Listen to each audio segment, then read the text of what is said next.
श्री गणेश की है, उसमें सबसे पहली चीज है कि मनुष्य को अपना चित्त स्वच्छ कर लेना चाहिए। चित्त स्वच्छ करने का तरीका, ये चित्त कहाँ है आपका? चित्त अगर परमात्मा में है तो शुद्ध है ही आप, क्योंकि चैतन्य आप में बह रहा है। पर चित्त आपका इधर उधर है तो उस चित्त का फायदा क्या? जब तक आपका चित्त शुद्ध नहीं होगा तब तक आप ज्ञान को प्राप्ति ही नहीं कर सकते, क्योंकि चित्त में ही आपका सारा चैतन्य बह रहा है। चित्त से ही आप जानते हैं। जिसका शुद्ध चित्त होता है सिर्फ विचार मात्र से कार्य हो सकता है, ध्यान देने से ही कार्य हो सकता है, और कभी कभी उसकी भी जरूरत नहीं पड़ती। जिस शक्ति को आप प्राप्त करना चाहते हैं, जिसे कि आपकी अंतिम जो कुछ भी, जिसे आप ध्येय कहिए या अपना लक्ष्य है जिसे आप प्राप्त करना चाहते हैं, वो है ये चैतन्य जिसको आप अंदर बसाना चाहते हैं, जिसके अंदर ये शक्ति है कि जिस शक्ति के कारण आप अनेक कार्य कर सकते हैं। उसको छोड़ करके आप क्या ये बेकार चीजों के पीछे पड़े।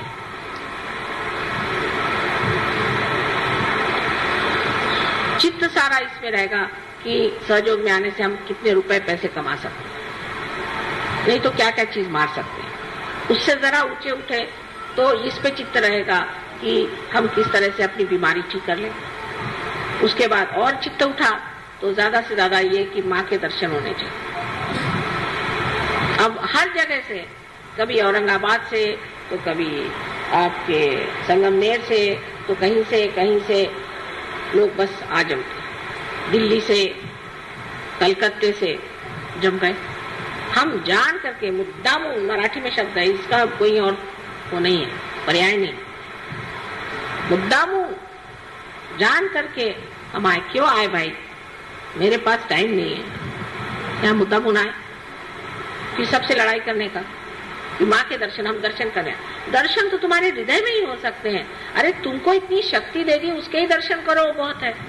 हम तो शक्ति ही है ना, हमें निराकार में तुमने प्राप्त नहीं किया है, इसलिए दर्शन चाहिए। फिर बैठ करके घंटों इधर की बात उधर की बात, समय बर्बाद करना क्या जरूरत है?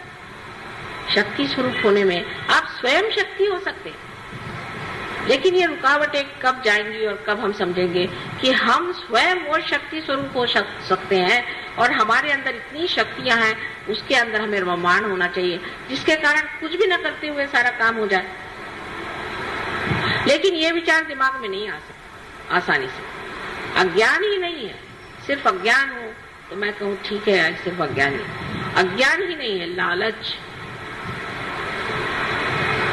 जो जकड़े हुए हमें, और दूसरी ममता, माया, ये मेरा लड़का, ये मेरा बेटा, ये मेरी बेटी।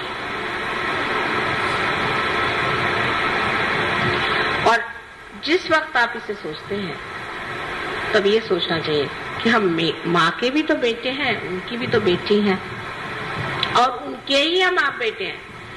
सहयोग में आने के बाद आपका जीवन बदल गया, आप दूसरे खानदान में चले गए, आपका घर बदल गया, आपका गोत्र बदल गया, आपकी जाति बदल गई, आपका धर्म बदल गया, आप पूरी तरह से बदल करके एक नए हो गए, नए मानव हो गए हैं।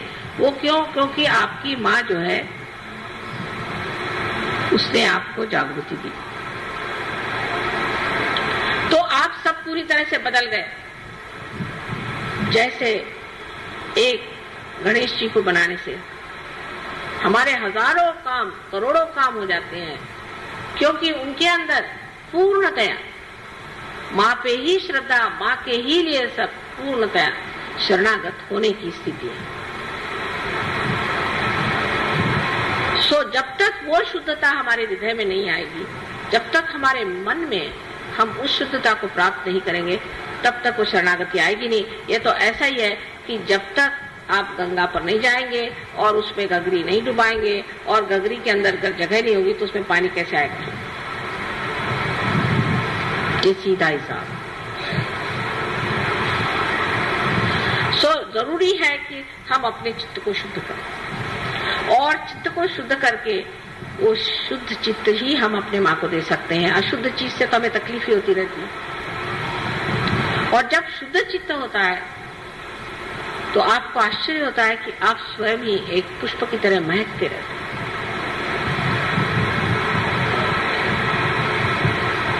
और आपको देख करके मैं भी बहुत प्रसन्न हो जाती हूँ कि हाँ, क्या मेरा बेटा खड़ा हुआ है, क्या मेरी बेटी खड़ी हुई है।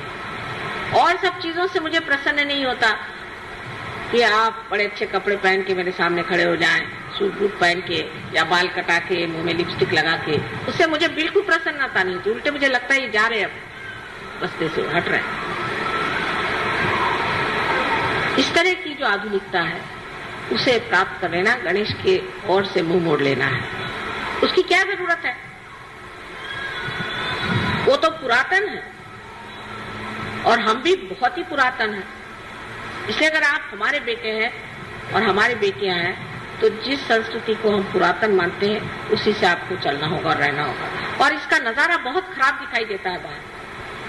लोग बात हमसे खुद कहते हैं, जो फॉरेन के लोग हैं जिनको कि उनके समाज ही में अत्यावश्यक है, वो तक कहते हैं कि माँ तुम परमिशन दे दो तो हम लोग सब साड़ियां पहन के घूमेंगे, कुर्ते पैजामे में पहन के घूमेंगे। लेकिन हमारे यहाँ उल्टा है। तो जो गणेश की संस्कृति है कि इस संस्कृति की अंतरतम जो स्थायी भाव है वो है सौंदर्य। अब आप देखिए, ऐसे तो वो बहुत मोटे हैं, उनके तोंद इतने बड़े हैं, महाकाय हैं, गणेश इतने मोटे दिखाई देते हैं, लेकिन उनका सौंदर्य क्या है, किस चीज का आकर्षण है? लोकमान्य तिलक ने क्यों गणेश जी की मूर्ति को कितना, ऐसे तो महाराष्ट्र में विट्ठल विट्ठल ही लोग करते रहते सुबह से शाम तक, वहां से विट्ठल भी उठ गए। यहाँ तो विट्ठल की बीमारी है सबको, तंबाकू खाकर। लेकिन क्यों लोकमान्य तिलक ने श्री गणेश को ही चुना, और क्यों वही सारे सृष्टि की जितनी भी सुंदरता है उसे बनाते हैं? उनका कौन सा स्थायी भाव है जिसके बगैर श्री राम, श्री कृष्ण, ईसा मसीह या बुद्ध या कोई भी नहीं सौंदर्य में उतर सकते थे? वो कौन सा उनके अंदर भाव था? उनके अंदर वही बाल्य स्वभाव, एक बालक का स्वभाव, इसमें अबोधिता, इनोसेंस पूरा इनोसेंस इसके अंदर भरा होता है। यही चीज जो है सबसे मोहक और सुंदर होती है, न कि आपकी चालाकी और आपका बनना ठन्ना। ये कोई मोहकता, ये तो 2 क्षण की बात है।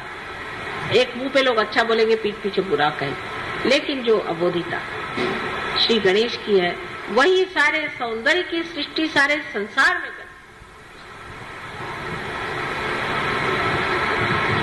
तो सारे सृष्टि का जो रूप है वो श्री गणेश की कार्रवाई, उनकी जो बालिश बातें हैं। श्री कृष्ण का भी वर्णन वही सबसे अच्छा लगता है जो सूरदास ने किया है। ठुमकत चलते थे, ऐसे पैर से पैंजन उनके बजते थे, गिर जाते थे, और आश्चर्य की बात है कि वो शीशे में अपना स्वरूप देख करके बड़े खुश होते थे, हालांकि वो विश्व के करता है। जहाँ उन्होंने अपनी माँ को अपने मुंह को खोल करके और सारे विश्व का दर्शन कराया, और बच्चों जैसी जो बातें करते थे। श्री राम के लिए भी यही कहा जाए। ईसा मसीह के बारे में लोगों ने उसका बचपन बताया नहीं, लेकिन उनका बचपन श्री गणेश के रूप में आप जान सकते हैं। और इसीलिए जहाँ जहाँ बचपन का लोगों ने उल्लेख नहीं किया तो बड़ी भारी गलती कर गए, क्योंकि ऐसे लोगों में आनंद और उल्लास नहीं होता, रोने धोने का धर्म बन गया। जैसे आप देखते हैं कि जैनियों में है रोने धोने का धर्म, बुद्ध मार्गियों में रोने धोने का है, मुसलमान लोग रोने धोने का, बाप रे बाप, उनका तो भगवान ही बचाए रखे। और ईसाइयों का तो बहुत ही रोने धोने का। ईसा मसीह ने सबके लिए अपने को क्रूस पे टांग लिया और सबके पापों की क्षमा मांग ली एक बार। अब आपको आश्चर्य होगा, ऐसी ऐसी जगह है जहाँ ईसा मसीह को तो टांग नहीं सकते तो खुद ही टंग लेते हैं, और बड़े प्रोसेशन के साथ वो टंगा हुआ आदमी सब दूर घुमाया जाता। बताइए, इस तरह के तमाशे करने से क्या आप ईसा मसीह को प्राप्त कर सकते हैं? सो जो आनंद है, उस आनंद के प्राप्त करने के लिए सर्वप्रथम आपको गणेश जी जैसे होना चाहिए। उसकी ओर कौन ध्यान देता है? आज पूजा के बाद भी क्या आप सोचेगा कि माँ ने हमसे बताया कि हमें गणेश जी जैसे अबोध होना चाहिए। चलो कोई आपको ठग भी लो, हमें भी बहुत लोग कहते हैं कि माँ आप बहुत सीधी हैं, आप बहुत भोली हैं, आपको लोग ठग लेते हैं। मुझे ठगने वाला अभी तक पैदा नहीं हुआ, लेकिन मैं जानू तो कि तुम कैसे ठग हो, नहीं तो मैं जानूंगी कैसे कि ठगी क्या होती है, क्योंकि मुझे तो मालूम ही नहीं ठगी चीज क्या होती है। जब ये मुझे ठगते हैं तब मुझे पता रहता है कि ये ठग है और ये ठगी होती है। फिर उधर चित्त देने से वो ठग भी खत्म हो जाता है और ठगी भी खत्म हो जाती है।